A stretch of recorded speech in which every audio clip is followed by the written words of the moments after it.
অন্ধকার নেমে আসে। শহরের অলিতে গলিতে সব জায়গায় আলো ছড়িয়ে। মুখ কি রান্না করছিস দেখতে পাচ্ছিস না?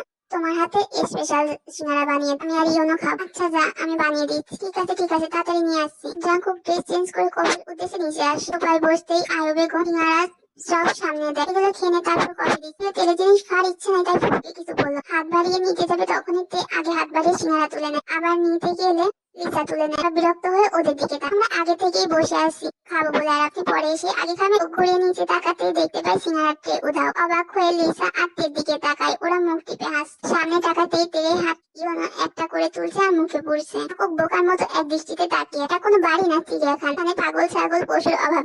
একটা দিয়ে হচ্ছে দানবের মতো পুরো ট্রে মুখে পুড়ে নিচ্ছিস কে? পুরো ভর্তি, তবু বলে না সব খেতে হবে। ভাই বেগম কপট রেগে যায়। সে দল একটু ধৈর্য সইলেন ভাই, তাকে পর্যন্ত শান্তিতে খেতে দিলি না। সেরে রুমে চলে আসে। বিছানা ঠিক করে মাঝখানে শুয়ে পড়ে। যদি মাঝখানে ঘুমাস আমি কোথায় ঘুমাবো? তাই আবার আগে যেখানে থাকতেন আপনি আপনার রুমে গিয়ে ঘুমিয়ে পড়েন, আমি আমার রুমে ঘুমাবো। অনেকদিন নিজের হাত পা সরিয়ে ঘুমাইন, আর শান্তিতে একটু ঘুমাবো। তবে নিয়ে সারা জীবনের মতো বিছানা বসিয়ে রাখবো করেছি অন্য ঘরে থাকার জন্য? নাকি কে বিয়ে করতে চেয়েছে? আমি তো একদমই চাইনি। জাঙ্কুকরা আগে লোকে তের দিকে তাকাই। তে মুখ চুপ ছেড়ে যায়। আপনি সাইড করে শুয়ে পড়ে। রাত 11টায় সিগারেট শেষ টান দিয়ে নিচে ফেলে দেয়। রুমে এসে এক গ্লাস পানি খেয়ে নেয়। বিছানার দিকে তাকালো, দেখলো তে গভীর ঘুমে আছেন। ঘুমন্ত থেকে জাঙ্কুকের কাছে মায়াবতী সুন্দরী লাগছে। গিয়ে দু হাতে জড়িয়ে ধরে ঘুমে দেশে পাড়ি দেয়। নিত্যদিনের কাজ থেকে ঘুমিয়ে গেলে তারপরে জাঙ্কুক থেকে জড়িয়ে দিয়ে ঘুমায়। তিক্ত গরম এবং ঘুমানোর শব্দে জাঙ্কুকের ঘুম ভেঙে যায়। সজাগ হতে বুঝতে পারে যে শরীর স্বাভাবিকের চেয়ে অস্বাভাবিক মাত্রায় গরম করেই ঘুমাতে শুরু করেছে। না সে রেখে ব্যাগ থেকে খুঁজে থার্মোমিটার বের করে দেখে অস্বাভাবিক মাত্রা জ্বর। কি করবে ভাবতেই চিন্তায় পাগল অবস্থা। শুধু জল পড়তে দিলে জ্বর কমবে তার কোনো গ্যারান্টি নেই। রুম থেকে বালতি ভরে পানি নিয়ে আসে। বালতি পানি দেওয়ার পর তোয়ালে দিয়ে মাথা চুল মুছিয়ে দেয়, করে কম্বল মুড়িয়ে দেয়, হাতে চুল শুকিয়ে দেয়। তারপর সারাত বসে মাথায় জল পড়তে দেয়। রাতের দিকে জ্বর কমে যায়। সকাল 8টা, যদিও প্রচুর ঘুম পাচ্ছে তবুও ফ্রেশ হয়ে না। আবার চেক আপ করে ফার্মেসি থেকে ওষুধ নিয়ে রুমকে দেয়। এখনো ঘুমাচ্ছে। তো দেখে রেখে হসপিটালের উদ্দেশ্যে বেরিয়ে পড়ে। যাওয়ার আগে খাবার খাইয়ে ওষুধ খাইয়ে দিতে বলে। হসপিটালে যাওয়ার ইচ্ছা ছিল না, যদিও আজ একটা সার্জারি আছে সেই জন্য সে যাচ্ছে। শেষ করে দুপুরে বাড়ি ফেরত আশায় ঢুকতে দেখে আয়ু বেগম মুখ গম্ভীর করে বসে আছে। তের কি অবস্থা এখন? সকালে খেতে চাইনি, তবুও জোর করে খাইয়েছি। দুধ মুখে দিলে ফেলে দিয়েছি। পরে খাবার খাওয়ার চেষ্টা করেছি কিন্তু খাইনি। ওষুধ তো দূরের কথা, আগে থেকে এখন বেড়ে গিয়েছে। তুমি আমাকে এক প্লেট ভাত দাও। আয়ু বেগম এক প্লেট ভাত ডাল সবজি দিয়ে এনে দেয়। হাতে নিয়ে রুমে আসে। চোখ বন্ধ করে শুয়ে আসে। একদিনে মুখটা শুকিয়ে গেছে। পুরোটা চেঞ্জ করে প্লেট হাতে তের সামনে বসে। আর বৃষ্টিতে ভিজবে তোর এখন শাড়ি নিচে দাঁড় করিয়ে রাখে, বলতো কেমন হবে? একদম ভালো হবে না। খাবার কেন খাচ্ছিস না? তেতো লাগে। ওষুধ খাসনি কেন? ওটা তারও বেশি তেতো লাগে। দেখে মুখের সামনে ধরে। মুখ ঘুরিয়ে দিলে রাগে কণ্ঠে বলে, খাবি নাকি লাঠি? ঠান্ডা পানি নিয়ে দাঁড় করে রাখবো। চুপচাপ খেয়ে নে। মন না চাইলেও খেয়ে নে। শুধু খেয়ে নে। শুধু ঠান্ডা পানিতে কেন? এবার যদি পিটিয়ে মেরেও ফেলেন তাও ওষুধ খাবো। খাবি না? বন্ধ করে বলে না। ওক এই ফাঁকে কাজ শেষ করে তের সামনে বসে। খাবি না? না। নিজের মুখ তেল মুখের সাথে চেপে ধরে। মুখের ঔষধ তেল পেটে চালান করে দেয়। শরীরে বমি করতে নিলেই হাত মুখ চেপে ধরে। হাত সরিয়ে ওয়াক করতে করতে বাথরুমে চলে যায়। শরীর নাকি চলছে না। এদিকে একদরে ওয়াশরুমে চলে গেল। পেটে ঔষধ চালান করার দৃশ্য ভেসে উঠতে নাতনি মুখে হাসি ফুটে ওঠে। নিজে নিজে হাসতে শুরু করে। নাদের মুখ মুছতে মুছতে ভিতরে আসে। তেতো ঔষধ খাওয়ায় মুখটা এখনো তেতো লাগছে। গা শিউরে উঠছে। মুখ কুচকে আসে। কাকুকে দিক তাকাতেই চোখ আটকে যায়। কি মারাত্মক সুন্দর হাসি, হার্ট ব্রেক করার মতো। এর আগে এত সুন্দর করে হাসতে দেখি। ইনি এত সুন্দর করে হাসতে পারে? তো দৃষ্টিতে তাকিয়ে আনমনে বলে ওঠে। নিজের দেখে আনমনে তাকিয়ে থাকতে দেখে জাঙ্কু খকসকিয়ে ওঠে। বুলার মতন তাকিয়ে আসিস কেন? আমাকে আগে দেখিস? জানতাম আপনি হাসতে জানেন না, জানেন শুধু হম্বিতম্বি করতে আমার। কিন্তু আপনি তো আমাকে ভুল প্রমাণ করে দিলেন ডক্টর সাহেব। নিজের এত প্রশংসা শুনে কিছুটা ইতস্তত বোধ করে। আবার নিজের প্রিয়সের মুখ উল্টো পাল্টা কিছু করতে মন চায়। স্ত্রীকে সংযত করে শক্ত গলায় বলে, কি বললি আরেকবার বল? আমি ঠিক শুনতে পাইনি। শক্ত গলার কথা কানে ভেসে আসতেই চমকে ওঠে। আমি আবার কিছু উল্টোপাল্টা কিছু বললাম না? কি হলো? কি ভাবছিস? কিছু না। উঠে তের পাশে বসে তের দিকে তাকে একটু ঝুঁকতেই তে চোখ বন্ধ করে না। ডান হাত কপালে রেখে জ্বর চেক করে। তার এখনো অস্বাভাবিক মাত্রায় আছে। তাই তেকে শুয়ে দিয়ে জল পেটে দিতে শুরু করে। শুধু জাঙ্কুকের চোখের দিকে তাকিয়ে। জাঙ্কুকের চোখে নিজের সত্যিকারের নিজের প্রতি চিন্তা দেখতে পাচ্ছে। দৃষ্টিরেখায় অদ্ভুত কিছু ভাষা। আর জাঙ্কুকে এক অন্য মানুষ আবিষ্কার করে। তাকে কষ্ট দিতে না, ভালোবাসতে এসেছে। মনে মনে ভাবছে, আচ্ছা ভাইয়া কি আমার প্রতি কোনো ফিলিংস আছে? কই আগে তো দেখিনি। আমার তো মনে হয় সব সময় তো শুধু খেস করে। দরকার নেই, ঘুমিয়ে কাজ করে। হ্যাঁ সম্মতি জানা থেকে বেরিয়ে লিসার রুমে। কে জানে ওর কি অবস্থা? সকালে তো দেখতে পাই তো ফাঁকা। এখানে তো নেই, হয়তো নিচে ড্রয়িং রুমে আছে। আসতেই তুমুল ভাবে লিসাকে হাসি দিতে দেখে। পরে হাঁচি দিতে দিতে চোখ খুলে সামনে তাকাতেই একে দাঁড়িয়ে থাকতে দেখি গরু গম্ভীর। কি চলছে বোঝা মুশকিল। শুট করে উপরে চলে যাওয়ার জন্য উঠে যেতেই জাঙ্কুক গম্ভীর স্বরে বলে ওঠে, যাচ্ছিস? আমি কালকে কি বলেছিলাম মনে আছে? এখন তো শরীর খারাপ, কাল কি বলেছিলাম মনে নেই। এখন যার মতন পালাপালা করতেছিস কেন? আমি কি তোকে কিছু বলেছি? কথা কি তোরা কখনো সিরিয়াসলি নিয়েছিস? একটু ভয় পাঠ, কথা শুনবি। জ্বরে আধা মারা একজন সর্দি কাশিতে পিএইচডি অর্জন করেছে। এসে বলতে থাকে সর্দি কাশিতে আবার পিএইচডি অর্জন করা যায়? ভাইয়া ফটাফট করবি না, তোকে কাছে ডাল এনে পিটাবো। চুপচাপ মুখ বন্ধ করে কেটে পড়ে। অনুতপ্ত স্বরে চোখ নামিয়ে বলে, আরে ভাইয়া আসলে বুঝতে পারিনি, অসুস্থ হয়ে যাবো, বুঝতে পারলে বৃষ্টিতে ভিজতাম না। দেখে এসেছি, খাওয়ার পরে খেয়ে নিবি, ঠিক মতন শরীরের যত্ন নিবি, মনে থাকবে তো? ভাই এসেছে। শেখ একটা ব্যাগ হাতে তেল ঘরে প্রবেশ করে। জাঙ্কুক রুম থেকে বেরিয়ে আসে, চোখ বন্ধ করে শুয়ে আছে। আর একটা মলিন ফ্যাকাশে রূপ ধারণ করেছে। তিনি আদরের মেয়েটা কেমন শান্ত নদীর মতো শান্ত হয়ে গেছে। এক সেকেন্ড এক জায়গায় থাকতে পারে না, সেখানে বিছনায় পড়ে আছে। তবে বৃষ্টিতে ভিজতে বারণ করলে ভালো হতো। দীর্ঘ নিঃশ্বাস ফেলে তের পাশে বসে হোক আদর মাখা কণ্ঠে ডাকে, পিট পিট করে চোখ পেলে তাকায়। এখন কেমন লাগছে মা? ভালো। আব্বু ওষুধ খেয়েছিলি নাকি যে ধরে খাওনি? আব্বু খেয়েছে, ভাইয়া জোর করে খাইয়ে দিয়েছে। কেটে গেছে দুটো, সুস্থ হয়ে উঠেছে কিন্তু পুরোপুরি না, খেতে পারে না, যাই খায় তাই বমি করে দেয়। লিসা ইয়োনো বিছনায় বসে শেখের ফোনে গেম খেলে। সকালে অফিসে যাওয়ার আগে তে ফোনটা চেয়ে নিয়েছিল। সেদিন পালিয়ে গেলে কেন? তোকে বলতেই হবে ব্যাপারটা। খুব ঠিক মতো চেপে ধরে জিজ্ঞেস করে। ও নাচর বান্দা, বলবে না? তাই আমি এখনো মেয়েটাকে কিছুই বলতে পারিনি। যেদিন আমি মেয়েটাকে মনে কথা বলবো সেদিন প্রমিস তোকে বলবো। বলবি না? না।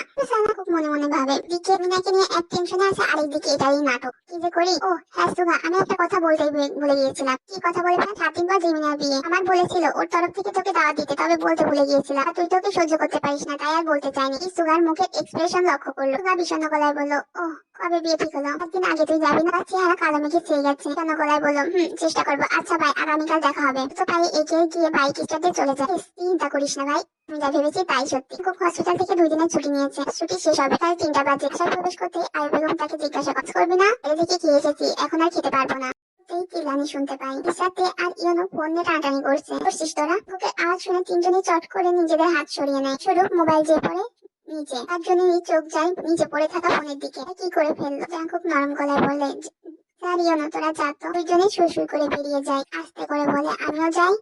এখানেই থাকবি। ফোনটা হাতে তুলে নেয়। পরে গ্লাস ভেঙে গুঁড়ো গুঁড়ো হয়ে গেছে। সকাল 10টায় দেখে গিয়েছি তোরা ফোনে গেম খেলছিস, এখন বাজে 3টা। এতক্ষণ গেম খেললি? অসুস্থতায় মাফ করে দিলাম। এই বলে প্রত্যেকবার কিন্তু ছাড় পাবি। ড্রেস চেঞ্জ করে আসে বিছনায় বসে থেকে উদ্দেশ্য করে বলে, চল আমরা আজকে ঘুরতে যাবো। পাশে একটা মেলা বসেছে। এই চট করে জাঙ্কুকের দিকে অবিশ্বাস্য চোখে তাকা।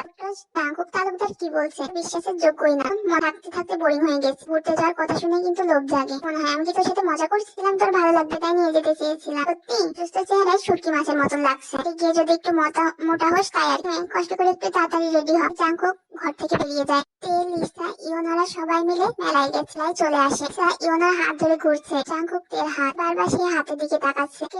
এই প্রথম তের কাছে ভালো লাগা কাজ করছে। যা ভালো লাগে নিয়ে আমি টাকা পে করে দেবো। নিজের জন্য কিছু খেলনা কিনে যা যা চেয়েছে জাঙ্কুক তাই কিনে দিয়েছে। এ তো শুধু জাঙ্কুকের দিকে তাকিয়ে আছে। পাশে সুন্দর পরিবেশের থেকে জাঙ্কুককে বেশি সুন্দর লাগছে। কিছু বলার জন্য তের দিকে তাকাতে খেতে হা করে ওদিকে তাকিয়ে কি যেন ভাবছে। তো ভাবছি গিয়ে বললো, না কিছু না, নিবি তাড়াতাড়ি পছন্দ করুক। নামিয়ে সামনে তাকা আটকে যায় রং বেরঙের চুড়ির দিক থেকে। একটা চুড়ি চুজ করার চেষ্টা করছে, কিন্তু কোনটা চুজ করবে সেটাই বুঝতে পারছেন। বারবার এদিক ওদিক তাকাচ্ছে। চোখ অনুসরণ করে দোকানদারকে বলে, আপনার দোকানে যতগুলো চুড়ি আছে সবগুলো আমাকে প্যাক করে দিন। দোকানদার অবিশ্বাস্য চোখে তাকিয়ে আছে। তে তো বোকার মতন জাঙ্কুককে দেখছে, এ আবার কেমন অদ্ভুত মানুষ। তারপর বাসায় আসার পরে তে ঘরে গিয়ে বসে ভাবতে লাগলো, আমার তো সবগুলো চুড়ি পছন্দ হয়েছিল, কিন্তু সে বুঝলো কি করে? চিল্লিয়ে বলে উঠলো, কি তোর সবগুলো চুড়ি পছন্দ হয়েছিল? কিন্তু উনি বুঝলো কি করে? তো আসলে ভাবার বিষয়। আমার মনে হচ্ছে ভাইয়া তোকে ভালোবাসে।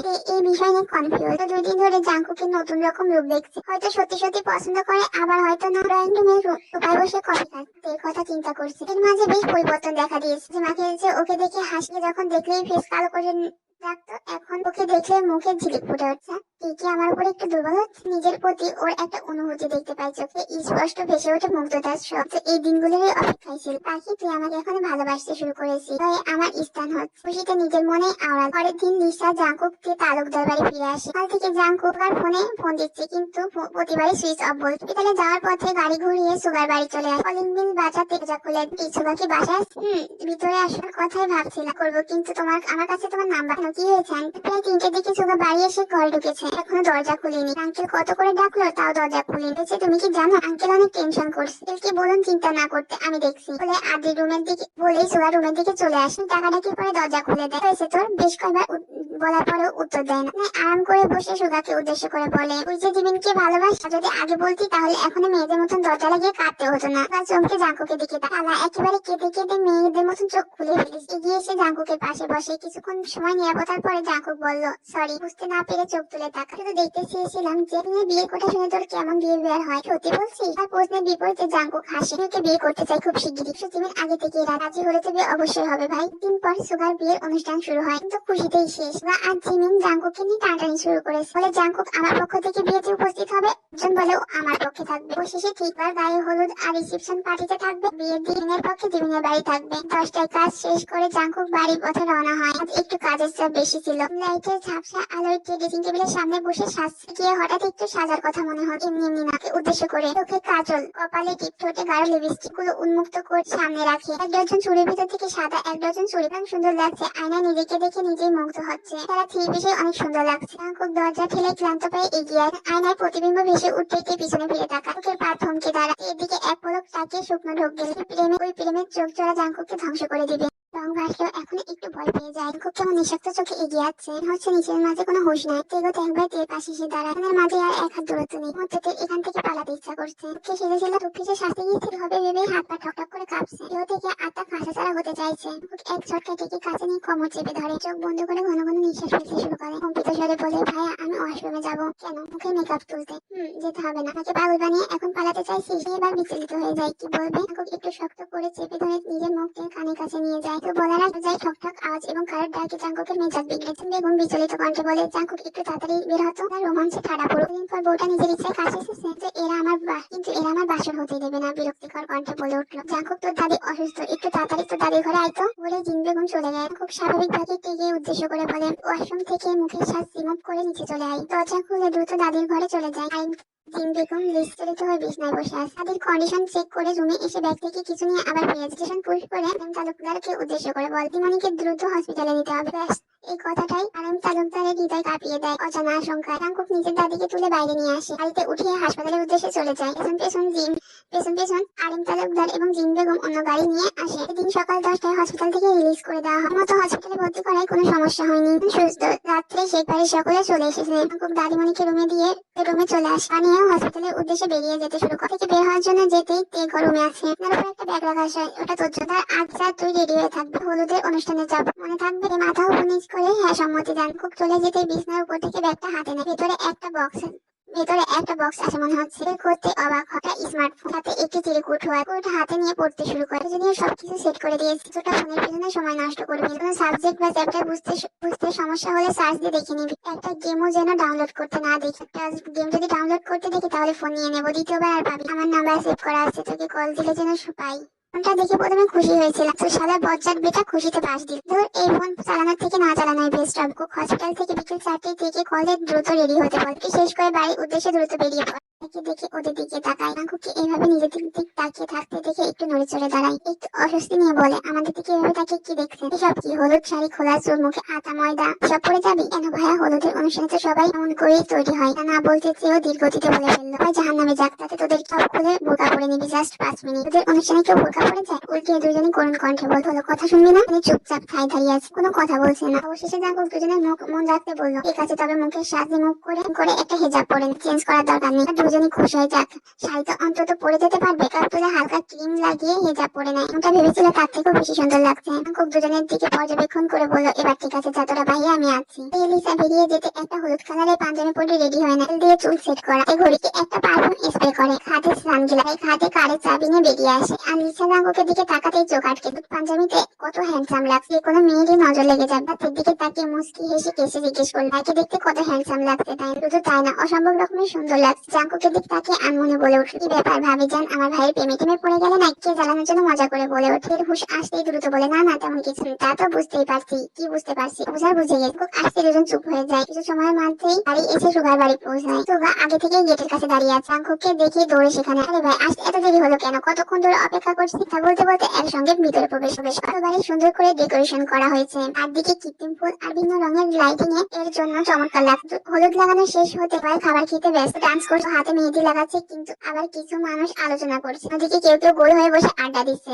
আর লিসা ঘুরে ঘুরে চারদিকে পরিবেশ দেখছে। হঠাৎ পিছন থেকে একটা মেয়ের কণ্ঠ শুনে থমকে যায়। দেখ সিঙ্গারাটা খেতে কত বাজে, পাগল রাঁধুনি বানিয়েছে। কে জানে কি জানে না তার জন্য কেমন রাঁধুনি আনতে হবে। কথায় বাকি মেয়েরাও সম্মতি জানে। আর লিসার মেজাজ তো পুরোই খারাপ হয়েছে। ওরা নিজেদেরও খেয়েছে, খাবারগুলো ঠিক হয়েছে, শুধু সিঙ্গারার স্বাদটাই ব্যতিক্রম বলে এমন বলতে হবে চাই। সে মেয়েগুলোকে উচিত শিক্ষা দিই, সামান্য ভদ্রতাটুকু জানে না। লিসা কানে ফিস করে কিছু বলে, রাজি হয়ে যায়। এগিয়ে জুসের টেবিলের সামনে দাঁড়িয়ে কয়েকটা জুসের গ্লাস নেয়, ভেতরে প্রবেশ করে। তেমন কেউ নেই। রান্নাঘরে ঢুকে কাঙ্ক্ষিত একটা জিনিস খুঁজে বের করে সাথে মিক্স করে দেয়। লিসা একটা ছোট্ট ছেলের সাহায্যে মেয়েগুলোকে জুস পাতা। তুমি না নিতে চাইলেও পরে এক সময় রাজি। অনেক সময় ধরে মেয়েগুলোর দিকে নজর রাখছে। মেয়ে বাড়ির ভিতরে চলে যায়, পেছন অন্য মেয়েগুলোও যায়। সবাই ওয়াশরুমের দিকে ছুটতে শুরু করে। বের হতে 2 মিনিট পর আবার দৌড় দিয়ে ঢুকছে। নাজেহাল অবস্থা দেখে আর লিসা হাসতে হাসতে পেটে ব্যথা করছে। তার ঠিক মতো মজা টের পেয়েছে সজ্জাত মেয়েগুলো। এই তোরা শয়তানের মতন হাসিস, আবার কোনো অকাজ করিসনি তো? আলিসাকে হাসতে দেখে জাঙ্কুক এসে জিজ্ঞেস করে। তা হাসি থামিয়ে বল, না ভাই এমনি আর কি। জাঙ্কুক ছোট ছোট চোখে তাকার কথা একটা সুটাও বিশ্বাস করেন। স্পষ্ট বোঝা যাচ্ছে। পরের দিন লিসা তে জাঙ্কুক বৃন্দের বাসায় চলে আসে। আর লিসা কালারের শাড়ির সাথে ম্যাচিং হিন্দি সামান্য শার্ট, ওদের সাথে ম্যাচিং করে নীল পাঞ্জাবি পরে দুজনেই জিমিনের কাজিনদের সাথে গল্প করছে। এখানে আসার পরে ওদের ভালোই ভাব জমে। হয়তো আছে কোথাও, আশেপাশে দেখা যাচ্ছে না। পেরিয়ে আধা নেমে আসে। সময়টা বেশ শান্ত। সময় অতিবাহিত হওয়ার পর আজকালের পরিবেশটা বেশ জমজমাট হয়। রাত 8টা বাজে। এসেছে বলাই ধুম পড়ে যায়। কাজিনদের সাথে তে ও লিসা টেনে নিয়ে গেট ধরে। সাথে অনেক ছেলে মেয়ে যোগ দেয়। বেশ ভিড় জমেছে। নেমে আসতে গেট আটকে পড়ে। ওর সঙ্গে আসা ছেলে মেয়েগুলো ফ্ল্যাট করতে শুরু করেছে। মেয়েরা ওদের পাত্তাই দিচ্ছে না। ছেড়ে দেওয়ার কথা বলে 1 লাখ টাকা দিতে বলে। শরীর দেখেছো? এতটুকু শরীরে এক পাহাড় সমান টাকা চাইলে কি সেই টাকার ভর নিতে কষ্ট হবে না মামুনি? পক্ষের ভিতর থেকে একজন বলে ওঠে, তাদের মতন একদম চামচামি করবেন, তাদের নয়তো ফিরে তো সোজা সাপটা জানিয়ে দেয়। জিমিনের কাজিন যিশু সোজা সাপটা বলে দেয়। ও বাবা কি তে, এটা ছেলে বলে ওঠে। এবার সুগার তে আর লিসাকে বলে, দেখো তে লিসা, তোমরা তো আমার ছোট বোনের মত, তাই টাকাটা একটু কমিয়ে 10,000 দিচ্ছি, নিয়ে নাও, ঠিক আছে? ও ভাই আমরা এখন কোনো পক্ষ দাম দিয়ে লাভ নেই, টাকা দিয়ে নাও, নয়তো ফেরত যাও।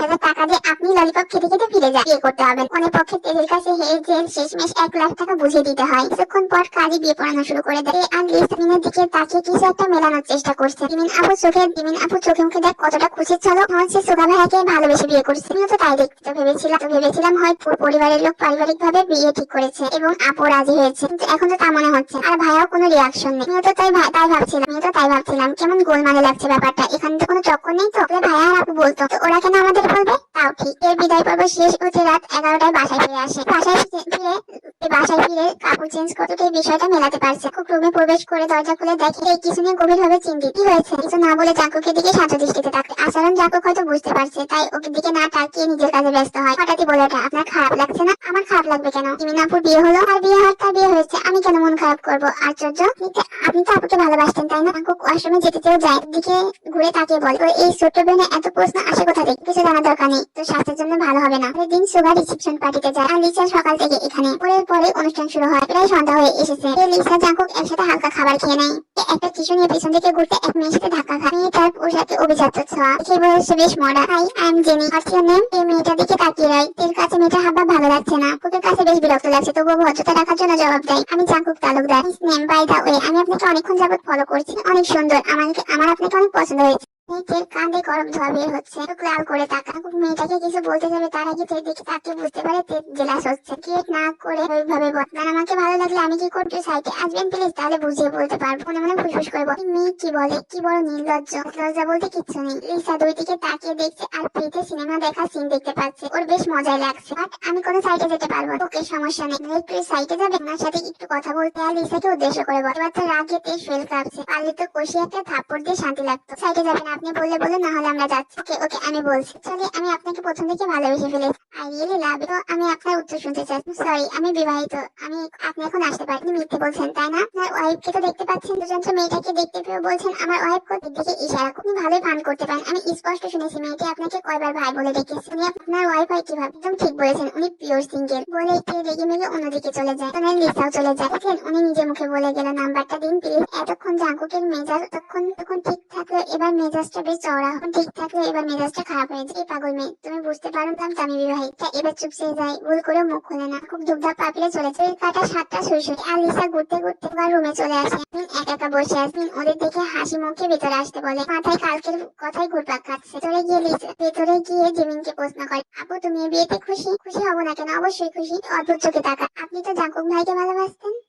এতক্ষণ হুশে না থাকলেও এর কথাই এবার হুশে আসে। কি হলো আপু, আসলে তোমার খানে কি করছিস? হঠাৎ জাঙ্কুক রুমে প্রবেশ করে প্রশ্ন করে। কুককে দেখে আর প্রশ্ন করে না। কুককে দেখে জিমিন আর কিছু বলে না। তোরা যা, জিমিনের সাথে আমার কিছু কথা আছে। দুজনে অনাকাঙ্ক্ষা হৃদয় নিয়ে বেরিয়ে যায়। একদিন পর আসতে সকাল ঘুম থেকে উঠে বাহিরে কিছুক্ষণ পায়চারি করে রুমে আসে। কমিয়ে দে। টেবিলের উপর 2টা ফাইল রেখে যাচ্ছি, একটু পরে এসে নিয়ে যাবো। রুম থেকে বেরিয়ে যাওয়ার পর নিচে যাবো। এনে রুমে বসে বসে খেতে শুরু করে। হাতে নিয়ে ইউটিউবে ফানি ভিডিও দেখছে। ডাল হওয়ার কারণে ফোনে চোখ রেখে গ্লাসে হাত দিতে গিয়ে পানি বই খাতার উপরে ফেলে দেয়। ঠিক তাকাতে হাতে থাকা গ্লাস পড়ে যায়। জাঙ্কুকের রাখা গিলা পানিতে ভিজে গেছে। কুক রুমের দিকে আসতেই পড়ার শব্দে দ্রুত পায়ে রুমের ভিতরে যায়। রাগে চোখ লাল হয়ে যায়। শরীরের সমস্ত শক্তি দিয়ে গালে থাপড় মেরে দেয়। চিৎকার করে ওঠে। পেটের কোন ফিটে রক্ত গড়িয়ে পড়ে। টলমলে চোখে তাকানো, চোখের পলক ফেলতেই গল গল করে পানি পড়তে শুরু করবে। একটু আগে সাবধান করে গেলাম, তাও স্ট্রিটের মতন কাজ করি। সামনে থেকে না মারলে আরেকটা গালে থাপড় পড়ে। আঙ্কুকে চিৎকারে জিন বেগ লিসা বেরিয়ে আসে। কাঁদতে দেখে জিন বেগমের কাছে এগিয়ে যায়। কুক আবার চিৎকার করে বলে, তোকে এখান থেকে যেতে বলছি না। জাঙ্কুকের হুঙ্কারিতে আরো সিরিয়াস বেগমকে জড়িয়ে ধরে অশ্রুপাত করতে লাগলো। তুই তেল গায়ে হাত তুলেছিস? আমার প্রশ্নের কোনো উত্তর দেয় না। করে নিজের রাগ কন্ট্রোল করতেছি। তেল উপরে কেন চিৎকার করতেছি? মুপিরিস, তোমরা এখান থেকে যাও, সাথেই আবরটাকেও নিয়ে যাও। বেগম রেখে বলল, জাঙ্কুক রেগে কিছু করার আগে তোমরা চলে যাও। তিন বেগম জাঙ্কুককে ভালো করে চেনে, তাই তেকে নিয়ে বেরিয়ে আসে। এর ভেতরে বুঝগুলো ভিজে চলচল হয়ে গেছে। ফাইল ঠিকঠাক আছে, আর বাকিগুলো নিজের পেজ নষ্ট হয়ে গেছে। যে ফাইলটা মেঝেতে ছুঁড়ে মারে বসে রাগ কন্ট্রোল করার চেষ্টা করছে। সিনিয়র ডাক্তার অনেক ভরসা করে তার কাছে ফাইলটা দিয়েছে। ফাইল দুইটাই সিরিয়াস রোগীর ডিটেলস ছিল। পর্যবেক্ষণের জন্য সে একদিনের জন্য বাড়িতে নিয়ে এসেছিল। দুঃখজনক ব্যাপার, এর কোনো কপি নেই ছিল, যেটার মধ্যে একটা নষ্ট হয়ে গিয়েছে। যদি আরেকটা কপি থাকতো তাহলে জাঙ্কুক এতটা রেগে যেত না। তার সিনিয়রকে কি জবাব, বিশ্বাস মর্যাদা রাখতে পারেনি। এই রোগীর 2টা অপারেশন 2 দিন পর। কোন কি করবে সেটা ভাবতে জাঙ্কুকের রক্ত তরতর করে বাড়ছে। কুকের রাগ তরতর করে বাড়ছে। সে একটা মাথায় আসতে দ্রুত হসপিটালের উদ্দেশ্যে বেরিয়ে পড়ে। বেগমের পাশে বসে হেসকি তুলে কাঁদছে। ইসা চেক ঠোঁটে তো মুছে দিচ্ছে। এখন স্বাভাবিক থাকলেও বারবার জাঙ্কুকের রাগের রূপটা ভেসে উঠছে। ভয় আরো কয়েক গুণ বেড়ে গেছে, সাথে অভিমানও হচ্ছে। বেগমের রাগ করে কলেজে চলে আসে। ইসাও সাথে যায়। ফেরার পথে লিসা একা বাসায় আসে। নিজের বাসায় চলে গেছে। লিসা আসতে চেয়েছিল কিন্তু তাকে আসতে দেয় না। জোর করে বাড়ি পাঠিয়ে দেয়। লিসা বাড়িতে ফিরলে বেগম প্রশ্ন করে। লিসা বলে তার বাড়ি চলে গেছে। বেগম বুঝতে পারে তের অভিমান হয়েছে। হওয়াটাও স্বাভাবিক। দীর্ঘ নিঃশ্বাস ফেলে উপরে চলে যায়। দেখে আই বেগম খুশি। হয়তো শুকনো মুখ দেখে হাসি উপরে যায়। কিট দিয়ে দেখে দরজার সাথে কেউ আছে কিনা চেষ্টা করে, কিন্তু কেউ নেই। এর কাছে গিয়ে জিজ্ঞেস করে, কেমন আছিস মা? কিন্তু কোনো কথার উত্তর না দিয়ে সোজা নিজের রুমে চলে যায়। এমন ব্যবহারে জিন বেগম একটু অবাক হলো করে জানে তে রাগ করলে অথবা অনুমান করলে এমন ব্যবহার করে। তো তিনি চিন্তা করতেছেন কি এমন হলো যার কারণে এমন ব্যবহার করছে। ধরনীতে সন্ধ্যা পেরিয়ে নেমে আসছে। একটু পরেই রাত হবে, করে সে যাবে। খুব একটা রুমে বসে আছে, পুরোপুরি কম্পিউটারে। তাহলে এসে ডক্টরকে পুরোপুরি ঘটনা খুলে বলে। জানান কম্পিউটারে এই ফাইল সেভ নেই। তিনি একটা অ্যাপস আছে, এখানে ডিলিট করা অপশন থাকে। এখান থেকে ডিলিট করা কম্পিউটার একটা অপশন আছে যেখান থেকে ডিলিট কৃত তথ্য আবার ফিরিয়ে আনা যায়। তখনই আশা নিয়ে কাজ শুরু করতে চেয়েছিল, ভাবে ফিরিয়ে আনতে হসপিটালে ইমিডিয়েটলি রোগী দেখতেছে, তাই একটু সময় পড়েছে। পরে ফ্রি হতে কাজে লেগে পড়ে। চেষ্টার পর রাত 11টার দিকে কাজে সফল হয়। তখন একটা শান্তি নিঃশ্বাস ফেলে তথ্যগুলো কয়েকটা কপি করে নেয়। কাগজের আরেক কপি বের করে নেয়। যন্ত্রণা করছে। সকালে থেকে দুপুর পর্যন্ত কিছু খাওয়া হয়নি। যে সকালে থাপ্পড় মেরেছিল মাথায় আসতেই দ্রুত রক্তের ন্যায় লাল হয়ে যায়। সাথে সামনে দেয়ালে ঘুষি মারে। থেতলে গিয়ে রক্ত পড়তে শুরু করে। শব্দ হয়, নার্স দৌড়ে আসে। ওকে কিছু বলতে যাবে তার আগে জাঙ্কুক হাতে ইশারা দিয়ে তাকে বেরিয়ে যেতে বলে। শুয়ে আছে, বারবার সকালে কথা মনে পড়ছে। গিল্টিও ফিল করছে। এত বোকামি আর নিতে পারছে না। থেকে আপনা আপনি পানি টুকটুক করে পড়ছে। এরপর প্রথম জাঙ্কুককে ছাড়া থাকছে জন্য একা একা লাগছে। বের করে হাতে নেয়। জাঙ্কুক প্রতিদিন 2বার করে কল দেয়, সেখানে আজকে জাঙ্কুক একবারও কল দেয়নি। 12টার দিকে জাঙ্কুক বাসায় ফিরে আসে। বেল চাপ দিতেই জিন বেগম দরজা খুলে দেয়। ওকে হাতে আঘাত দেখে আটকে উঠে জিজ্ঞাসা করে হয়েছে হাতে। কোনো উত্তর না দিয়ে সামনের দিকে পা বাড়ায়। নেই, তেও বাড়ি চলে গেছে। সেখান থেকে জিন বেগমের কথা শুনে থমকে যায়। এটা বড় অভিমান করেছে। ও বাড়ি যে টিকে নিয়ে আসবে না বলে তারা নিজের রুমের দিকে চেঞ্জ করে লাইট অফ করে ঘুমিয়ে পড়ে। ঘুমাতে পারছে না, খালি খালি লাগছে। জড়িয়ে ধরতে পারলে আমি ঘুমিয়ে যেত। টিকে না দেখা পর্যন্ত একটু শান্তি পাবেন। তো ছটফট করতে করতে বিছনা থেকে উঠে পড়ে। কোনিতে গিয়ে লাইট অন করে বসে দূর আকাশের পানে তাকায়। লক খুলতে ফোন স্ক্রিনে জাঙ্কুক আর ওর ছবি চলচল করে ভেসে উঠছে। জাঙ্কুক সামনের দিকে তাকিয়ে আছে।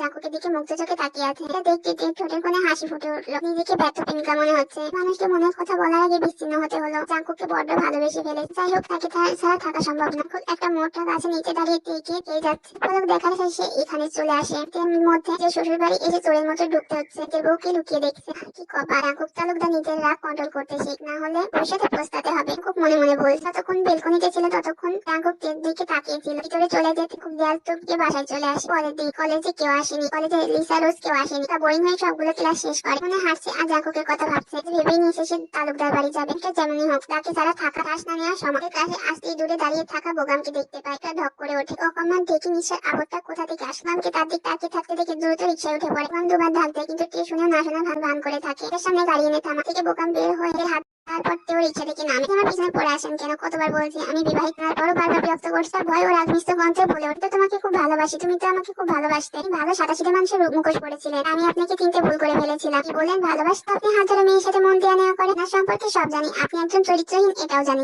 মেয়েকে বিছানায় কাটিয়েছে জানি। নিজের আমার শরীরে ঘিনঘিন করছে সাথে কথা বলে তার সাথে সব ভুল। আমার কথা বিশ্বাস করো। আপনি আমাকে ছেড়ে ভাই আপনাকে ভালো মানুষ ভেবেছিলাম, এটাই ভুল। আপনার মধ্যে মিনিমাম কমন সেন্স থাকলে আমার পিছনে আর পড়ে থাকবে। রিক্সায় উঠে পাশ কাটিয়ে চলেছে। আমাকে একটু বেশি জেনে ফেলেছে, ওটা জানা তোর উচিত হয়নি। ফোন বের করে কাউকে একটা কল দেয়। বাকিয়া হাসতে হাসতে পুনরায় গাড়িতে উঠে পড়ে। সাহস নিয়ে কথাগুলো বললেও পরে মনে মনে ভয় পেতে শুরু করেছে। সামনের দিকে তাকিয়ে আসে। একটা গাড়ি সজোরে ধাক্কা মারে রিক্সা নিচে চাপা পড়ে যায়। মাথায় বাজ পড়া নেই, যন্ত্রণা শুরু হয়। মাথায় হাত বুলিয়ে সামনে ধরতেই দেখতে পায় হাত রক্তে রঞ্জিত। সঙ্গে সঙ্গে ওইখানেই সেন্সলেস হয়ে হসপিটাল থেকে আসার জন্য অগ্রসর হয়। করে ব্যস্ত থাকার কারণে লাঞ্চ করতে পারেন তো হাফ ডিউটি আজকে, তাই লাঞ্চ না করে বেরিয়েছে। সে শেখ বাড়ি যাবে, তালুকদার বাড়ি নিয়ে যাবে। তিনি বুঝে গেছে থেকে ছাড়া কতটা কষ্টদায়ক। কোন সে অভয়ে পরিণত হয়েছে। সান্নিধ্য না পেলে ভালো লাগে না। খুশি মনে কাল থেকে বের হয়ে বাইরে বাড়ার থেকে টাকা ফোন বেজে উঠুন। রিসিভ করে কানে ধরতে থেকে লিসার কান্না মাখা কণ্ঠ ভেসে আসে। অতিরিক্ত ভয় আর কান্নার কারণে কথা স্পষ্ট বোঝা যাচ্ছে না। আশঙ্কায় জাঙ্কুকের কলিজা কেঁপে ওঠে। জাঙ্কুক লিসাকে স্বাভাবিক করার চেষ্টা করে বলে, কিছু হয় না, থামিয়ে আস্তে আস্তে বল কি সমস্যা হয়েছে। তা কোনো রকম জমিয়ে রেখে উচ্চারণ করে, ভাই হাতে অ্যাক্সিডেন্ট করেছে। এটা কর্ণপাত হতেই জাঙ্কুকের বুকে আগুনের মতন যন্ত্রণা হতে শুরু করে। তীব্র আকারে ব্যথা করতে শুরু করে। হাতেকে হসপিটালে নিয়ে যাচ্ছে। হসপিটালে আসা সম্ভবত সেই হসপিটালে যাচ্ছে। এখানেই যাচ্ছে। জাঙ্কুক কিছু না বলে নীরব পাথরের মতো হয়ে দাঁড়িয়ে আছে। যেন কোনো একটা মূর্তি, তার মধ্যে কোনো অনুভূতি নেই কিংবা হাঁটার কোনো শক্তিটুকু নাই। প্রশ্ন করবে কি বলা উচিত সমস্ত বোধ দিল। ভেতরে গেট বের করে অ্যাম্বুলেন্স ভিতরে প্রবেশ করে। অ্যাম্বুলেন্সের অপ্রত্যাশিত শব্দগুলো কানে আসতে জাঙ্কুক সেদিকে ঘুরে তাকাতে ধীরে সেই দিকে অগ্রসর হতে শুরু করে। হারানোর আকাঙ্ক্ষায় একটা ধরপড় করতে শুরু করেছে। অ্যাম্বুলেন্সের ভিতর থেকে একজন ব্যক্তিকে বের করা হলো। কষ্ট দেখা যাচ্ছে না ছেলে নাকি মেয়ে। স্টাফ সেই ব্যক্তিকে হসপিটালের ভিতরে উদ্ধত হয়। কাছে আসতেই চিরানো স্পষ্ট হয়। এর সঙ্গে জাঙ্কুক ফেলে যায় ছেড়ে যাওয়ার মতন ব্যথা যন্ত্রণা শুরু হয়। হসপিটালের ভিতরে নিয়ে যায়। টানা টানে জাঙ্কুক পিছন পিছন দৌড়তে আসে হয়েছে। ডক্টর জাঙ্কুক আপনি চলে যান, এই কেসটা হ্যান্ডেল করুন, আমি ওই দিকটা দেখি। এখনো জানেন না নিথর শুয়ে থাকা নারীটির স্ত্রী বেঁচে থাকার কারণ। এদিকে জাঙ্কুকের কোনো ভ্রুক্ষেপই নেই। করুণ চাহনি টের উপর সীমাবদ্ধ। ওকে দেখে এভাবে পর্যবেক্ষণ করতে দেখি তোর একটু খটকা লাগছে। এসে কিছু জিজ্ঞেস করবে আগে জাঙ্কুক ঠাস করে নিচে পড়ে যায়। ওটা পেশার যন্ত্রণা নিতে না পেরে সেন্সলেস হয়ে যায়। ভাবে পড়ে যায়, মাথায় বেশ চোট পায়। আসুগা এটারই ভয় পাচ্ছিল। কৌশিক ঘটনায় তারাও চপ দেখার মতন দাঁড়িয়ে আছে। কিছু না ভেবে জাঙ্কুককে অন্য কেবিনে পাঠিয়ে দিকে দ্রুত অপারেশন থিয়েটারে নিয়ে যায়। আসুগাকে কন্ডিশন দেয় সেন্সলেস অবস্থায় পড়ে আছে। তাই মগ্ন হয়ে অপারেশন থিয়েটারের বাইরে পাইচারি করছে সকলে। বেগম হাওয়া করে কাঁদতে শুরু করে। একে গলা জড়িয়ে ধরে হাওয়া করে কাঁদছিল। শেখের ভেতর থেকেই থ মেরে আছে। খুব কষ্টে নিজেকে সংবরণ করে রেখেছে। ওকে কথা মনে পড়তে দ্রুত পায়ে কিছু টেবিলের দিকে কিছু কেবিনের দিকে ধরে। ওই সময় পর একজন নার্স বের হয়ে বলে পজিটিভ রক্ত লাগবে জানা। শেখ এগিয়ে বলে আমি রক্ত দেবো। সময় পর ডাক্তার বেরিয়ে আসছে। সবাই উৎসুক দৃষ্টিতে তার দিকে তাকিয়ে আছে। তার চোখে ভয়ের সরিয়ে আছে জানা আতঙ্ক। সহ্য হয়ে আরেম আর জেহব শুনে উঠলো। কেমন আছেন কন্ডিশন জিজ্ঞেস করে। ডক্টর একটা বড় শ্বাস ফেলে বলতে শুরু করে, মনে হয় এটা কোনো অ্যাক্সিডেন্ট না। অ্যাক্সিডেন্ট হলে এত গুরুতর আঘাত হতো না। নরমাল অ্যাক্সিডেন্টে আঘাতপ্রাপ্ত হয় তার থেকে অনেক গুণ বেশি প্রাপ্ত হয়েছে। বড় গাড়ি ইচ্ছাকৃতভাবে জোরে ধাক্কা দিয়েছে। সবাই বাক্যহারা স্তব্ধ হয়ে আছে। মুখ থেকে কোনো কথা বেরোচ্ছে না। একটু থেমে আবার বলতে শুরু করলো, পেশেন্টের অবস্থা খুব সিরিয়াস। বাঁচা মারার মধ্যে লড়াই করছে, তাই গভীরভাবে আঘাত পেয়েছে। প্রত্যেক জায়গায় আঘাত পেয়েছে। বিশেষ করে ডান সাইডে বেশি আঘাত পেয়েছে। হাত আর ডান পা অচল। 24 ঘন্টার ভেতর জ্ঞান না পেলে মনে করতে হবে পেশেন্ট কোমায় চলে গেছে। কোমা থেকে বেরিয়ে আসতে কতদিন পারে সেটা বলা যাচ্ছে না। মাথার ক্ষত এতটাই গভীর, জ্ঞান ফিরে আসলেও বোধ থাকবে না। মানুষের মতন আচরণ নাও হতে পারে। এবার হয়তো সে নিজেকেও না চিনতে পারে। বোধহারা মানুষের মতো নীরব হয়ে যেতে পারে। তাদের কথা জাঙ্কুকের কর্ণপাত হতেই তার মাথা চক্কর দিয়ে দেয়ালের সাথে ধাক্কা খায়। যেতে নিয়ে সুগার দৌড়ে গিয়ে ধরে নেয়। বেগম সশব্দে কেঁদে ওঠে। সন্তানেরা পিতামাতার করে যায়। তারা যদি কষ্টে থাকে তাহলে বাবা মা কিভাবে শান্ত থাকে। সবাই একে একে যে দেখে আসে। সবাই বাইরে চলে গেলেও জাঙ্কুক যায় না। এক সাইডে বসে তের বাম হাত ধরে রয়েছে। দৃষ্টি তের দিকে। কোনো শব্দ নেই, তো চোখ দিয়ে অঝরে পানি ঝরছে। কেটে গেছে 10 দিন। এই 10 দিনে জাঙ্কুক যেন নিজেকেই ভুলে গেছে। অবসর সব ছেড়ে তের পাশে বসে থাকে। মুহূর্তের জন্য সে দেখে ছাড়ে না। আর সেই চকচকে রূপটা আর নেই। পরিপাটি চুলগুলো কেমন উস্কোখুস, প্রায় ফ্যাকাশে মলিন রূপ ধারণ করেছে। এর নিথর দেহটা হসপিটালের বেডে নিথরে পড়ে আছে। পাশে জাঙ্কুক বসে আছে। এক দৃষ্টিতে তের দিকে তাকিয়ে আছে। পরে জিন বেগম ঘরে প্রবেশ করে খাবার এনেছে। দিয়েছে। যদিও খেতে চায় না তবুও জোর করে অল্প স্বল্প খাওয়া পর জাঙ্কুককে জোর জবরদস্তি করে দিতে পাঠায়। পুরো করে এসে ওয়াশরুমে প্রবেশ করে। সানিয়ার জন্য শার্ট খুলে স্পষ্টভাবে আয়নায় চোখে পড়ে। আর বুকের নিচে মোটা চেনের দাগ পড়ে যায় তার অতীত। যেদিন দেখে মেহগুনি গাছের চেলা দিয়ে তীকে মেরেছিল সেদিন রাতেই মোটা চেন দিয়ে নিজেকে আঘাত করেছিল। তো সে ব্যথাদের অপরাধে নিজেকে আঘাত করেছিল। কিছুর মাঝে হসপিটালে পৌঁছে যায়। হসপিটালের গেট পেরিয়ে ভিতরে ঢুকতেই কিছু কথা কানে যায়। একটু দূরে টিভিতে খবর দেখতে পায় এর ভাতিজা বোগাম সরকারকে কেউ এই বাড়িতে নির্মম ভাবে হত্যা করেছে। এটাই যন্ত্রদায়ক মারেছে, এটাই যন্ত্রদায়ক ভাবে মেরেছে যে লাশটা কেউ দেখতে পর্যন্ত ভয় পাচ্ছে। পুলিশ তদন্ত করছে কে সেই এত বড় কলিজা নিয়ে তারই বাড়িতে তাকে এই যন্ত্রণাদায়ক মৃত্যু দিয়েছে। একটা কানে আসতে আপনা আপনি জাঙ্কুকের মুখে হাসি ফুটে উঠলো। চোখে আগুন জ্বলে ওঠা আর চেহারায় রহস্যময় হাসি প্রকাশ পায়। 24 ঘন্টা অতিবাহিত হওয়ার পর যখন তার জ্ঞান না ফিরে তখন অনেক হতাশা। শেষ করে বেগমকে তো সামলানোই যাচ্ছে। অতিরিক্ত প্যানিক আর কান্নায় জ্ঞান হারায়। খুব নিজেও পাথরে ন্যায় হয়ে যায়। আগে কোনো রিয়াকশন না দেখা গেলেও ভিতরে দুমড়ে মুছতে যাচ্ছে। ব্যথাগুলো সে কাউকে দেখাতে পারছে। তো 3-4 দিন ডিপ্রেশনে সে সাথে কথা বলতো না। তারপর ডাক্তারের কথাগুলো মনে পড়ে। বলেছিলেন এটা অ্যাক্সিডেন্ট নয়, অ্যাক্সিডেন্ট না, তাকে কেউ ধাক্কা দিয়েছে। হসপিটালে বসে থাকে ওই দিন থেকে খবর নিতে শুরু করে। জানতে পারে সেই দিন অ্যাক্সিডেন্টের কিছুক্ষণ আগে আমার সাথে তার কথা হয়েছিল। কিছু সময় পর অ্যাক্সিডেন্ট হয়। যে অ্যাক্সিডেন্ট হয়েছিল সেই গাড়িটা বোগামের নামে রেজিস্টার করা ছিল। এই গাড়িটাও বোগামের আরেকটা গাড়ি। প্রায় 11টা সুইচের দোকানের রাস্তায় দূর থেকে আলো চলচল করছে একটা গাড়ি। করে এগিয়ে এসে বিশাল চকচকে বাড়িতে প্রবেশ করে। বাড়িতে বোকাম একাই থাকে। বাড়ির সাথে থাকে না কারণ সে নিজের মতন মজা মাস্তি করতে পারে না। একাই থাকতে বেশি পছন্দ করে। বেশি সুবিধা হয় 12 জাঙ্কুক সুবিধা মোতাবেক বাড়ির পেছনে দিয়ে পাইপ বেয়ে সাহায্যে উপরে উঠে। সুবিধা মোতাবেক বাড়ির পেছনের পাইপ দিয়ে উপরে চলে আসে। এখনই দরজা খোলা থাকায় দরজা ভাঙতে কষ্ট করতে হয় না। বোকামের রুমে চলে যায়। নিজের সামনে কালো একটা অব্যয় দেখতে পায়। কোন বিছনা থেকে উঠে বসে। তো বোঝা ওঠার আগে অব্যয়টি তার মুখে স্প্রে করে। এর সঙ্গে জ্ঞান হারিয়ে নিচে পড়েছে। আমার জ্ঞান ফিরতে এসে নিজেকে বাধা অবস্থায় দেখতে পাই জাঙ্কুক দাঁড়িয়ে আছে। দানবের মতন তাকিয়ে আছে না এই মুহূর্তে তাকে করে দেবে পাশে চোখ ভুলিয়ে দেখে নিজের রুমের মাঝখানে অবস্থায়। আগে তো আমি প্রথমেই মারতে চেয়েছিলাম কিন্তু তোকে মারা তো আমার উদ্দেশ্য নয়। যন্ত্রণা দিয়ে তিলে তিলে মারা আমার উদ্দেশ্য। দাঁত পিষে কথাগুলো বললো। কৌশিক ঘটনায় বোগাম ভয় পেয়ে যায়। জাঙ্কুক একটা বাঁকা হাসি দিয়ে তৎক্ষণাৎ হাতে থাকা একটা ছুরি দিয়ে পিঠে 2 হাতে চিতে চালিয়ে দেয়। সঙ্গে সঙ্গে বোগাম ব্যথায় কুকড়ে ওঠে। জাঙ্কুক একটা ভয়ঙ্কর কেমিক্যাল সেই ক্ষতের উপরে ছিটিয়ে দেয়। বোগাম গলা কাটা মুরগির মতন ছটফট করতে শুরু করে। হাত দিয়ে কাজ করেছে সেই হাত দুটো আলাদা করে ফেললো। চোখ দিয়ে তের দিকে নোংরা চোখে দেখেছে সেই চোখে নিকেল ঢেলে দিল। বোগাম মরে গেছে কিন্তু জাঙ্কুকের রাগ যেন এখনো শেষ হয়। রূপ ধারণ করে এবং একের পর এক আঘাত করতে শুরু করছে উপর। ডাক্তার হয়ে যেমন অসুস্থ মানুষকে সুস্থ রাখতে ক্ষমতা রাখছে তোর মতন ঘুণ পোকাকেও শেষ করতে পারি। বর্তমান 8 মাস পর ঠিকই চলে গেছে কিন্তু তে সেই একই অবস্থায় অবস্থান করছে। সাথে জাঙ্কুকের সময়টা থমকে আছে। যে সব কাজকর্ম ভুলে গেছে। এখন টেস্ট সেবা নিয়োজিত থাকে। 8 মাসে জাঙ্কুকের ভিতরে অনেক পরিবর্তন এসেছে। সেই রাগী রূপটা মিলিয়ে গেছে। আমি তো 5 ওয়াক্ত নামাজ আদায় করে নামাজ পড়ে এসে নিত্যদিনের মতোই তেল পাশে বসে। আজকে তের দিকে তাকাতে একটু অবাক হচ্ছে। যেন মাস্ক খোলা। ওর প্রান্তে বিছনায় শুয়ে থাকা বেগমের দিকে তাকা। উনি তো এখনো ঘুমিয়ে আছে। হাতের মুঠোটা কাটে হাতটাও একটু নড়ে ওঠে। পেটেই হাতের দিকে তাকা। সত্যি হাতটা নড়ছে করে মুখের দিকে তাকা। দুটো পিটপিট করে খোলার চেষ্টা করছে। ফুপি ফুপি বলে জোরে ডাকতে শুরু করে। বেগম ধরপড়িয়ে উঠে বসে। তো বিছনা থেকে নেমে তের কাছে আসে। তার মুখেও খুশি ঝলক ফুটে উঠেছে। দেখতে চোখ খুলে তাকা। আর বেগমের দিকে তাকায়। এমন ভাবে তাকায় বোঝা যাচ্ছে না তাদেরকে কেমন অনুভূতি কাজ করছে। বেগম আমা করে ডেকে বেগম আমা বলে এবার ডাকে কিন্তু তে কোনো উত্তর দেয় না। উপরে সিলিং এর দিকে তাকিয়ে থাকে নীরবে। কিছু সময় পর ডক্টর বলে আপনি তো বুঝতেই পারছেন ডক্টর জাঙ্কুক নিয়ে এমন আচরণ কেন করছে। মানসিক ভাবে ঠিক নেই। অবস্থাটা হয়তো মেনে নিতে পারছে না। এখনো বিরূপ প্রভাব রয়েছে। একটু জ্ঞান ফিরেছে ইনশাআল্লাহ ভালো হয়ে যাবে। জাঙ্কুক এতক্ষণ মন দিয়ে কথাগুলো শুনছে। এসে শুনে সবাই একে একে হসপিটালে আসে। নিজেদের মতন তের সাথে কথা বলতে থাকে কিন্তু তে কোনো কথাই বলে না। এক দৃষ্টিতে উপরের দিকে তাকিয়ে থাকে। অনেক চেষ্টা করে সবাই ব্যর্থ হয়। মুখ দিয়ে একটা শব্দও বের হয় না। যেন পুতুলের মতন আচরণ। তার কোনো অনুভূতি নেই। সবাই বেরিয়ে যাওয়ার পর তে নিজে উঠে বসার চেষ্টা তো একটু নড়তে পারছে। হাতে দাঁত চেপে শরীরের সমস্ত শক্তিতে আবার চেষ্টা করে। আর একটু উঠতে পারে। কোন রকম বালিশটা পিঠের কাছে দিয়ে হেনান্তে তপ্ত শ্বাস ফেলে। ব্যাগ হাতে নিয়ে বেগম জিন বেগম ভেতরে প্রবেশ করে। বসা অবস্থা দেখে চমকে যখনই ভাবে হয়তো ভালো লাগছিল না তাই কোন রকম উঠে বসেছে। বেগম গিয়ে ব্যাগ থেকে খাবার বের করে। একদিন পর থেকে পছন্দের খাবার রান্না করেছে। বেগম হাতে নিয়ে যত্ন করে লোকমা তুলে মুখের সামনে ধরে। পোলার বদলে উল্টো ঘুরে তাকায়। এমন ব্যবহারে আয়ু বেগম এবং জিন বেগম দুজনে বিচলিত হয়। বেগম ও পাশে যে আবার মুখে খাবার ধরতে আবার মুখ ঘুরিয়ে নেয়। আয়ু বেগম কেঁদে ওঠে। বেগম পায়ের কাছে প্লেট হাতে নেয়। বেগম টেকে জড়িয়ে ধরে কাঁদতে বলে এমন করছিস মা, কেন কথা বলছিস না? তোর জন্য আমার খুব কষ্ট হচ্ছে। বইয়ের চোখ দিয়ে নোনা জল গড়িয়ে পড়ে। আবারও আশা নিয়ে খাওয়ানোর চেষ্টা করে। যোজনক ভাবে তে খাওয়া শুরু করে। বেগম এতে খুশি হয়। পর জাঙ্কুক ভেতরে আসতে নেয় টের পাশে বসে যাবে তো না দিয়ে ঘাড় ঘুরিয়ে অন্যদিক তাকা। জাঙ্কুকের খারাপ লাগাটা দূরে রেখে হাতটা আলতো করে চেপে ধর। রেগে আছিস, কথা বলছিস না কেন? মুঠো থেকে তের হাত ছাড়িয়ে নেয়। চোখ বন্ধ করে শুয়ে পড়ে। তো হৃদয়ে জাঙ্কুক তের দিকে তাকিয়ে থাকে। পর থেকে হসপিটাল থেকে রিলিজ দিয়ে দেয়। যেহেতু তালুকদার বাড়ি আনা হয়েছে, প্রথম দিন আয়ু বেগম এখানেই ছিল। সেবা যত্নে কমতি রাখেনি।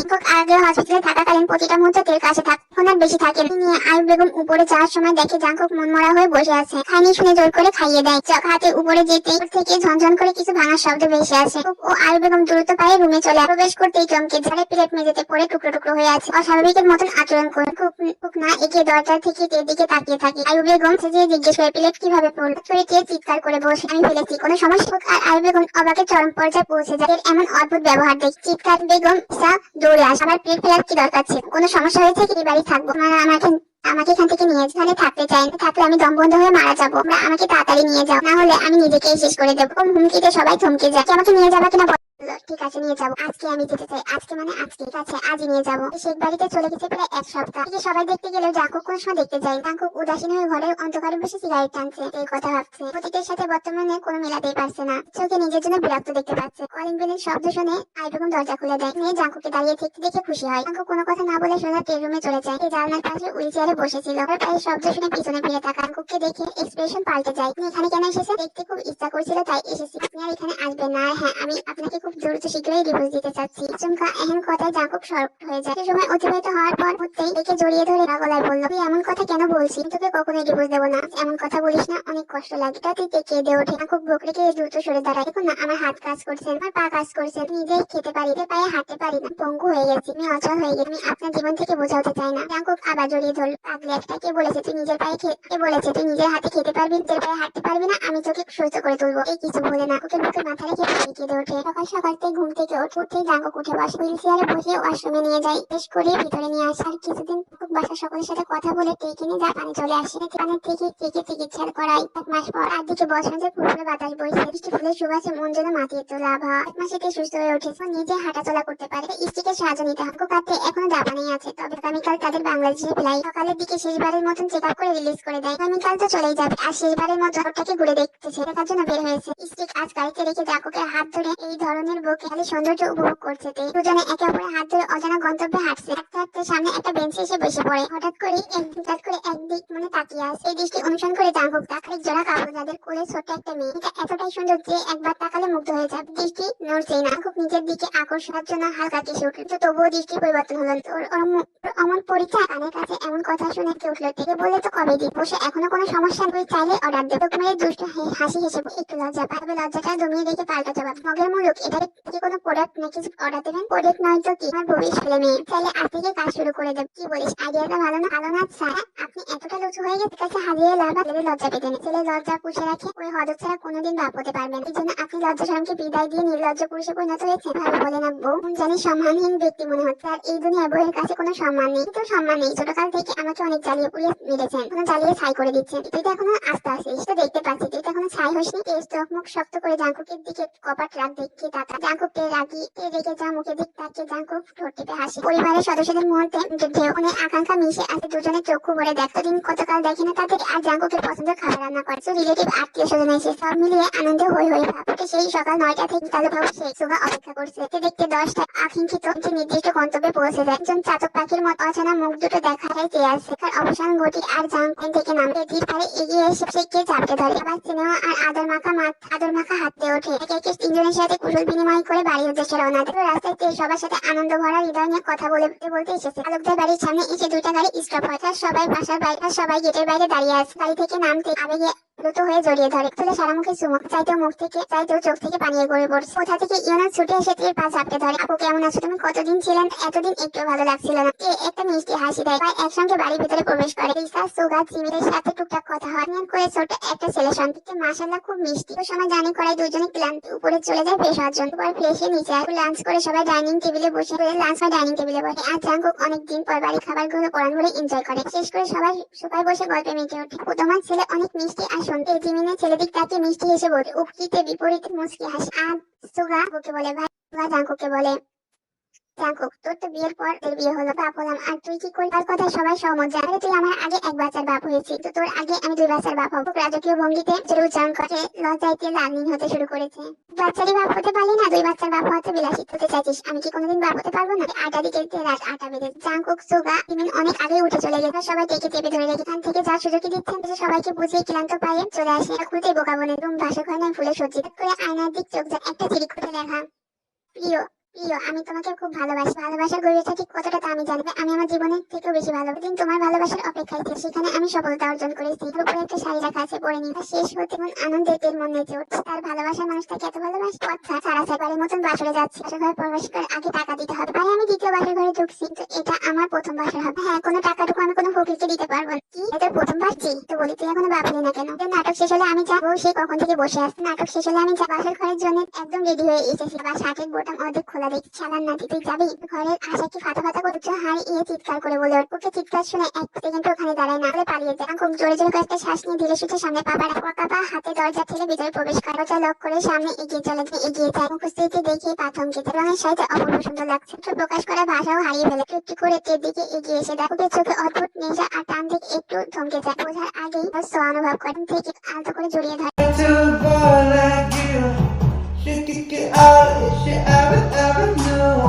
Ball it up, and tell me